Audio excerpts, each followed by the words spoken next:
जय श्री राधा कृष्ण। ओ मेरे बांके बिहारी जी, जब भी मेरी नज़र आपकी करुणा पर जाती है, जिंदगी बड़ी खुशहाल नज़र आती है। सब कुछ दिया मेरे बिहारी जी ने मुझे, हाथ उठते भी नहीं दुआ कबूल हो जाती है मेरी। बोलो बांके बिहारी लाल की जय, मोर मुकुट बंसी वाले की जय, वृंदावन बिहारी लाल की जय। देखो, भक्ति का आनंद जिसने महसूस कर लिया उसको फिर किसी और सुख की इच्छा ही नहीं होती। और हमारे वृंदावन में ऐसे ऐसे संत महात्मा भक्त हो चुके हैं जिनका पावन चरित्र सुनने मात्र से ही हमारे दिल में भक्ति महारानी प्रवेश कर लेती है। इसलिए हमेशा कहती हूँ, भक्तों के पावन चरित्रों को सुनो, भक्तमाल पढ़ो। अब आज इस वीडियो में आपको श्री कृष्ण की प्रिय भक्त श्री प्रेम माधुरी बाई जी के विषय में बताती हूँ। श्री प्रेम माधुरी बाई जी का जन्म जयपुर के डॉक्टर नारायण दास महेश्वरी के घर संवत 1956 में हुआ था। इनका बचपन का नाम धनवंती बाई जी था। इनका पिता आर्य समाजी थे, इसलिए घर के किसी भी सदस्य को मंदिर, भागवत इत्यादि में जाने की अनुमति ही नहीं थी। आपकी जानकारी के लिए बता दूं, आर्य समाज में मूर्ति पूजा निषेध होती है। वो सिर्फ परम परमात्मा को ज्योति रूप में पूजते हैं और गायत्री मंत्र का जप करते हैं। धनवंती बाई जी का विवाह बहुत छोटी उम्र में हो गया था। जब वो 16 साल की थी उस समय उनके पति का शरीर भी छूट गया और वो विधवा भी हो गई। मतलब सोचो, शादी किस उम्र में हुई थी कि 16 साल की उम्र में वो विधवा भी हो गई और उसके बाद मायके आके रहने लगी। इतनी छोटी सी उम्र में ये दुख, इसी से उनका मन हमेशा उदास रहता। एक दिन वो अपने घर की छत पर टहल रही थी। घर के सामने डिग्गी नोहरा में वृंदावन की रास मंडली श्री कृष्ण सुदामा लीला कर रही थी। लीला छत से साफ दिखाई दे रही थी। धनवंती बाई जी मंडली के श्री कृष्ण स्वरूप के अनुपम रूप, माधुरी वेशभूषा और उनका अनोखा नृत्य, गीत, हाव भाव देखकर मुग्ध ही हो गई। मतलब समझो, जो हमारे ठाकुर जी को सिर्फ दिखा रहा है उनको देख के वो पागल हो गए। अगर साक्षात कान्हा को देखती तो उनका हाल ही कैसे होता है ना। जैसे श्री कृष्ण सुदामा को प्रेम कर रहे थे, वो देख देख कर उनकी आंखों से आंसू अपने आप ही बहे जाने लगे। जब श्री कृष्ण ने सुदामा को गले से लगाया तब इन्हें लगा जैसे श्री कृष्ण ने इन्हें अपने गले से लगा लिया हो। इस लीला को देखने के बाद इनकी मृत देह में नए प्राण आ गए। उन्हें अपने सूने जीवन में आशा की एक नई किरण दिखाने लगी। धनवंती बाई जी के दिल में भक्ति के अंकुर फूटने लग गए। पति के जाने के बाद धनवंती बाई जी इस भौतिक जगत के लिए बहुत रोई थी, पर आज ये लीला देखने के बाद उन्हें जो रोना आ रहा था वो कुछ विचित्र, कुछ अलग ही था। उस दिन से उनकी जिंदगी ने अलग करवट ही ले ली। उनकी मानसिक स्थिति ही बदल गई। बहुत दिनों तक घर के लोग धनवंती बाई जी को संसार से उदासीन और रोती धोती देखकर उनके विधवापन को ही इसका कारण समझते रहे। धनवंती बाई जी के मौसेरे भाई शुक्र संप्रदाय के संत थे। आपकी जानकारी के लिए बता दूं, श्री सुखदेव जी ने राजा परीक्षित को सबसे पहली बार श्रीमद् भागवत महाकथा सुनाई थी, जिससे उन्हें मोक्ष मिले था। उन्हीं सुखदेव जी के शिष्य ने शुक्र संप्रदाय की स्थापना की। अब धनवंती बाई जी के मौसेरे भाई उनकी स्थिति देखकर समझ गए थे कि इन्हें तो भक्ति आ गई है। इसी से उन्होंने धनवंती बाई जी को संतावना दी और उपदेश भी दिया। शुक्र संप्रदाय की रस साधना से अवगत कराया और अपने गुरुदेव श्री सरस माधुरी जी से दीक्षा दिलवाकर भक्ति पथ पर आगे बढ़ाया। जन जन्मांतर से भूली भटकी प्रेम माधुरी बाई जी को अब राह मिल गई और साथ ही एक परम अनुभवी और सिद्ध महापुरुष का बल भी मिल गया। धनवंती बाई जी पूरी प्रेम, निष्ठा, विश्वास के साथ इसी पथ पर चल पड़ी। उनका दीवानापन उनके माता पिता को अच्छा नहीं लगा। वे जब कभी गुरुदेव के सत्संग में जाया करती तब घर आकर उन्हें उनके माता पिता खूब खरी खोटी सुनाते। एक बार तो वो बहुत बीमार हो गई, चारपाई से उठने की भी सामर्थ्य नहीं थी। बीमारी में एक दिन वो गुरुदेव के दर्शन करने के लिए बहुत व्याकुल थी और मन से अपने गुरु महाराज को याद कर रही थी, उनका चिंतन कर रही थी। उधर दूसरी तरफ उनके गुरुदेव अपने स्थान पर भक्त मंडली के साथ बैठे सत्संग कर रहे थे। तभी वो अचानक से एकाएक उठ के खड़े हो गए और भक्तों से बोले, मुझे धनवंती याद कर रही है, चलो उसे देखने चलो। गुरुदेव उनके घर आ गए। इस प्रकार बिना निमंत्रण के गुरुदेव को आया देखकर जो उनके घर वाले थे वो तो बड़ा अस्त व्यस्त हो गए और उनकी आप भगत करने के लिए तैयार हो गए।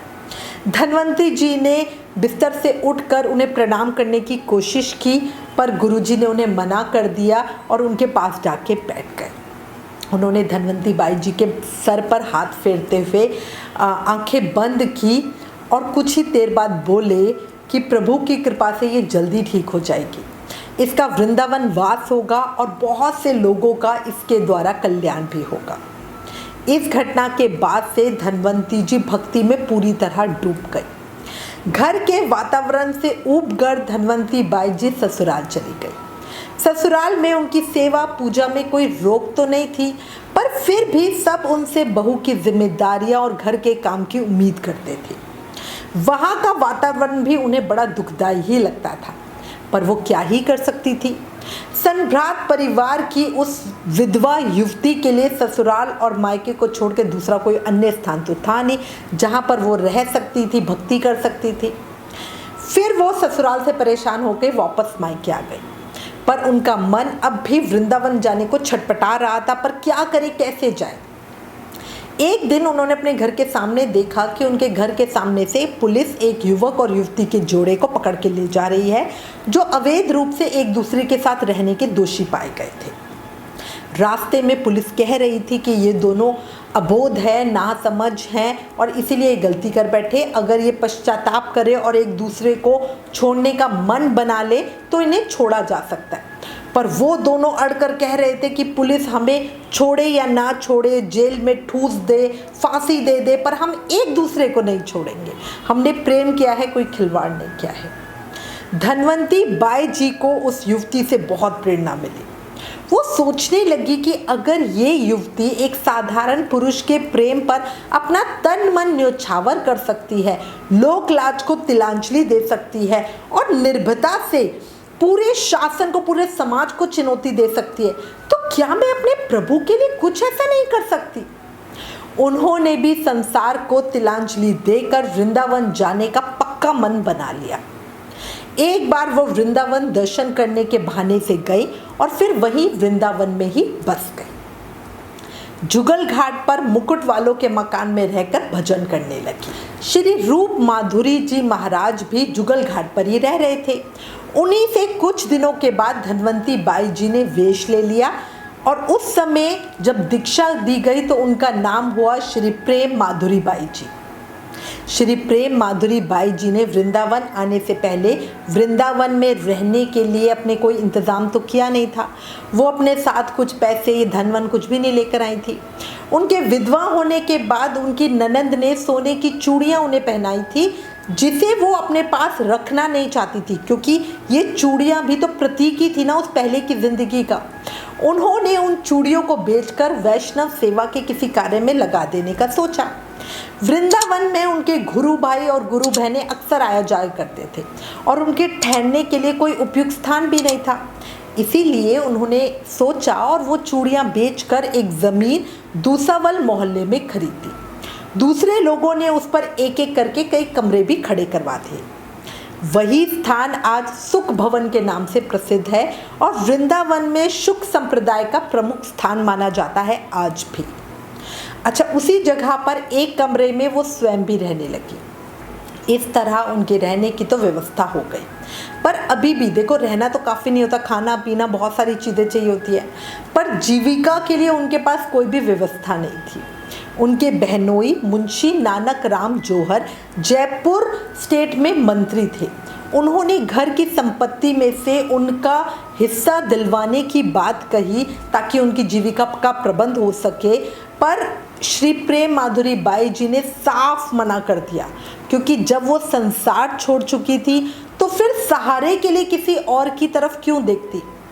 वो जिनके भरोसे वृंदावन आई थी, उनकी कृपा पर उन्हें पूर्ण विश्वास था और उन्होंने कह रखा था, भाई मेरा जो इंतज़ाम करना है वो इन्होंने ही करना है। उन्होंने और ये पता है ये चैलेंज की बात थी कि जो भी ठाकुर जी के ऊपर अपने आप को छोड़ देता ना, वो कभी भूखा तो नहीं रहता। प्रेम माधुरी बाई जी रोज़ यमुना स्नान करती, अपने हाथ से चक्की पीसती और बड़े अच्छे से रसोई तैयार करके ठाकुर जी को भोग लगाती। उनके गुरु भाई मास्टर मूलचंद जी भी वृंदावन में रहकर ही भजन करने लग गए। वो बाई जी से बहुत प्रभावित थे। बाई जी ने उन्हें भी वेश लेने की, दीक्षा लेने की सलाह दी। उन्होंने कहा कि भाई मैं वेश लूँगा, दीक्षा लूँगा तो सिर्फ आपसे लूँगा, आपके सिवा किसी से नहीं लूँगा। दैन्य की मूर्ति बाई जी तो कभी किसी को दीक्षा या वेश देती नहीं थी, तो उन्होंने मना कर दिया। पर सपने में उनके गुरु श्री सरस माधुरी जी ने बाई जी को आज्ञा दी। तब मजबूर होके उन्होंने अपने गुरु भाई मास्टर मूलचंद जी को दीक्षा दे दी। दीक्षा देने के बाद उनका नाम रखा श्रीमती शरणा जी। अब उनके जीवन के कुछ अलौकिक प्रसंग बताती हूँ। प्रेम माधुरी बाई जी को एक बार सुखदेव जी ने साक्षात दर्शन दिए। हुआ क्या, एक बार प्रेम माधुरी बाई जी श्रीमती शरणा जी और शुक संप्रदाय के अन्य लोगों को साथ लेके सुखताल दर्शन करने गई। वही स्थान जहां सुखदेव जी ने श्री श्यामा चरण दास जी महाराज को दर्शन देके दीक्षा दी थी, वहीं प्रेम माधुरी बाई जी को सुखदेव जी के साक्षात दर्शन हुए। एक और प्रसंग सुनो। श्रीमती शरणा जी जब बाई जी की सेवा में रहती थी तो वो ठाकुर के लिए अमनिया यानी भोग तैयार करने की सेवा करती थी और प्रेम माधुरी बाई जी ठाकुर जी को भोग लगाती थी। भोग लगाते समय बाई जी प्रार्थना करती और आश्चर्य या चमत्कार की बात कह लो, अगर भोग में कोई भी कमी होती तो वो प्रार्थना के समय प्रेम माधुरी बाई जी को अपने आप पता चल जाती थी। कभी बाई जी श्रीमती शरणा जी से कहती हैं आज खीर में चीनी नहीं डाली है, कभी कहती साग में नमक बहुत ज़्यादा हो गया, श्री जी ने आज पाया ही नहीं। भोग लगाने के बाद जब प्रसाद चखा जाता तो ठीक वही त्रुटि निकलती जैसे बाई जी ने पहले बताया होता था। उन्होंने वृंदावन आने पर एक बार गोपाल मंत्र का विधि पूर्वक अनुष्ठान किया था, तभी से उन्हें इस तरह के अनुभव होने लगे थे, अलौकिक आत्म तेज उनके अंदर हो गया था। एक और बहुत सुंदर प्रसंग सुनो। एक समय होली से कुछ दिनों पहले की बात है। उस समय बाई जी की छोटी बहन विद्यावती और बड़ी बहन की लड़की दयाबाई उनके पास ठहरी हुई थी। उन्हें और श्रीमती शरणा जी को साथ लेके बाई जी गिरिराज जी की परिक्रमा के लिए गए और मार्ग में जातिपुरा में कुछ देर ब्रजवासी के घर रुकी। वहाँ के ब्रजवासियों में एक प्रथा है कि होली से पहले वहाँ के सभी घरों के ब्रजवासी एकत्रित होकर गिरिराज जी की तलहटी में जाते हैं, वहाँ पे जाके समाज गायन करते हैं। उसके बाद गिरिराज जी को होली खेलने का निमंत्रण देकर आते हैं और फिर घर लौट आते हैं। अब उस दिन जब बाई जी गई हुई थी तो वहाँ पर सभी लोग जाने के लिए तैयार ही थे, है ना। तो बाई जी ने कहा कि चलो हम सब भी साथ ही चलते हैं। अब वो सब भी साथ चले गए। समाज गायन के बाद गिरिराज जी को निमंत्रण देके जब सब घर लौट रहे थे तो लौटते समय रास्ते में प्रेम माधुरी बाई जी ने कहा चलो अच्छा हुआ इसी बहाने गिरिराज जी के दर्शन हो गए, कोई गिरिराज होली खेलने थोड़ी ही आते हैं। अब ये उन्होंने कह तो दिया, बट मेरे ठाकुर की लीला देखो, वो सुनते हर चीज़ है। हम समझते हैं कि हमने जो कहा हमें काना देख तो रही नहीं है। उनके साथ क्या हुआ, थोड़ी देर बाद वो लोग परिक्रमा मार्ग पे चल रहे थे कि कुछ दूर जाके बाई जी ने देखा कि एक 7-8 साल का बालक मोर मुकुट पीतांबर और बहुत बहुमूल्य आभूषण पहने हुए, हाथ में छड़ी लिए हुए दूसरी तरफ से आ रहा है और वो बाई जी के पास से बिल्कुल निकल कर गया। उसकी चमचमाती हुई जरी की पोशाक, हीरे मोती के गहने इतने चमचमा रहे थे कि निगाहें ही नहीं टिक रही थी। अब बाई जी बोली देखो ये किसका बालक है, इतने बहुमूल्य आभूषण धारण करके यहाँ अकेला घूम रहा है, कहीं कोई इसका अनिष्ट ना कर दे। अब जो उनके साथी थे उन्होंने कहा कौन, कहाँ, हमें तो कुछ भी दिखाई नहीं दिया। इस पर बाई जी बोली अभी अभी तो हमारे पास से निकल कर गया है। तो बाई जी उस बालक की पोशाक और आभूषण थे वो सबको बताने लगी कि देखो अभी तो गया हुआ, ऐसा दिख रहा था, ऐसा दिख रहा था। अब सब कह रहे पता नहीं आप क्या बोल रहे हो, हमने तो किसी को भी नहीं देखा। अब जब वो गोवर्धन पहुँचे तो देखा गिरिराज मंदिर में गिरिराज भगवान ने ठीक वैसे ही वस्त्र और आभूषण धारण किए हुए थे। ये लीला देखकर बाईजी के शरीर में कंपन होने लगा और नेत्रों से झरझर आंसू बहने लगे। वो समझ गए कि गिरिराज होली खेलने के लिए आते हैं। उस दिन बाल रूप में गिरिराज की वो छवि बाईजी के मन मंदिर में हमेशा के लिए समा गई। जब बाईजी वृंदावन पहुंची तो श्री गौरांग दास बाबा ने उनसे पूछा कि कहाँ कहाँ दर्शन किए। तब बाईजी ने राधा कुंड, बरसाना और गोवर्धन आदि दर्शन की बात उन्हें बता दी। तो बाबा ने कहा, परिक्रमा मार्ग पर गिरिराज के दर्शन की बात तो तूने मुझे नहीं बताई। और बाबा के मुख से ये सुनते ही उनके सब्र का बांध टूट गया। आंसुओं की बाढ़ आ गई जिसे वो इतने दिनों से रोकने की कोशिश कर रही थी, क्योंकि ये लीला उन्होंने किसी को भी नहीं बताई थी। बाबा के चरणों में सर रखकर वो फूट फूट के रोने लगी और सब बात उन्हें बताई।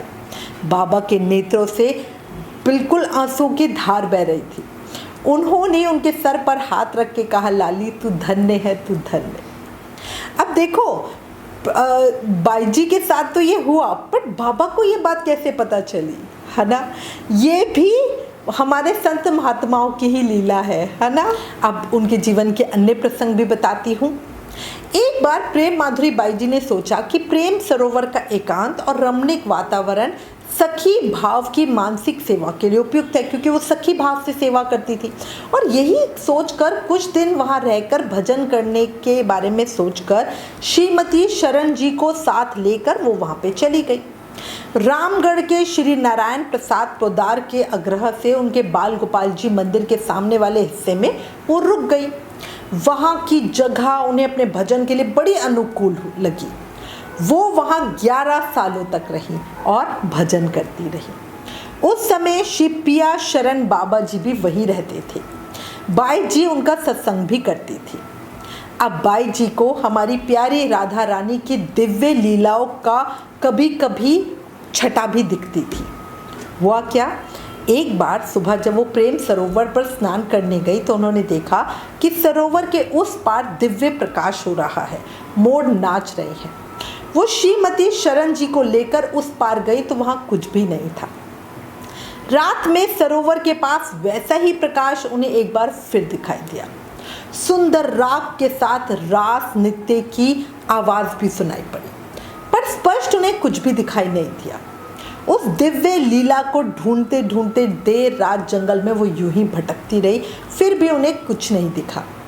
वो राधा रानी जी से कुछ गुस्सा हो गई और दुख प्रकट करने लगी, और बड़े गुस्से में, क्योंकि देखो भक्त का है ना अपने स्वामी के ऊपर अधिकार होता है ना। तो इसी तरह वो भी अधिकार रखते हुए बोली, स्वामिनी जब इतनी कृपा करती हो तो दिखाई क्यों नहीं देती हो? तुम्हें क्या अच्छी लगती है ये आँख मिचौली? तुम क्या नहीं जानती इससे मेरे ऊपर क्या प्रभाव पड़ता है, मेरा मन कैसे टूट जाता है। इस तरह प्रेम में गुस्सा करते हुए रोते हुए उन्होंने वहीं पे सारी रात बिता दी। सुबह एक बालिका उनके पास आई और उन्हें पीलू के फल देते हुए कहा, देख तो ये फल कैसे मीठे हैं। फल देकर वो बालिका उनके सामने से गई और देखते ही देखते बाईजी के सामने से ही अंतर्ध्यान हो गई। इस तरह राधा रानी की कृपा प्राप्त कर वो धन्य हुई। 11 साल के बाद पुनः गुरु भाई बहनों के आग्रह से वो वृंदावन में सुख भवन में आके रहने लगी। जाते ही उन्होंने श्रीमद् भागवत सप्ताह का आयोजन किया। कथा के अंतिम दिन लगभग 100 वैष्णवों को जिमाने की व्यवस्था की गई, पर जब भोग लगा तो नंदगांव, बरसाना और जयपुर से करीब 100 वैष्णव और वहाँ पे पहुँच गए। श्रीमती शरणा जी घबराए हुए प्रेम माधुरी बाई जी के पास आए और बोले, अब क्या होगा, प्रसाद तो बहुत थोड़ा है और खाने वाले बहुत ज़्यादा हैं। बाई जी ने उन्हें डांटते हुए कहा, तुम्हारी जड़ बुद्धि अभी तक नहीं गई। भागवत प्रसाद भगवान की तरह ही कभी ना खत्म होने वाला है। और उस दिन सचमुच शायद ठाकुर जी ने ही सबको भोजन कराया होगा। सभी लोगों ने भर पेट प्रसाद खाया, क्योंकि जितना प्रसाद बना था उससे 2-3 गुना ज़्यादा लोग वहाँ पे उपस्थित थे। सब ने भरपेट खाया और फिर भी कुछ बचा ही रहा, बिल्कुल कम नहीं पड़ा। अब मैं आपको उनके जीवन के अंतिम क्षण भी सुनाती हूँ। संवत 2033 अश्विन मास में वो कुछ अस्वस्थ सी हो गई थी। श्रीमती शरणा जी उनकी सेवा में लगे हुए थे। बाई जी को पहले ही अपना अंतिम समय पता था। अश्विन शुक्ल चतुर्दशी को बाई जी ने श्रीमती शरणा जी से कहा कि मुझे शी जी के सामने ले चलो। बाई जी को उस कमरे में ले जाया गया जहां शी जी विराजमान थी। शी जी के दर्शन करके वो वापस अपने कमरे में चली गई।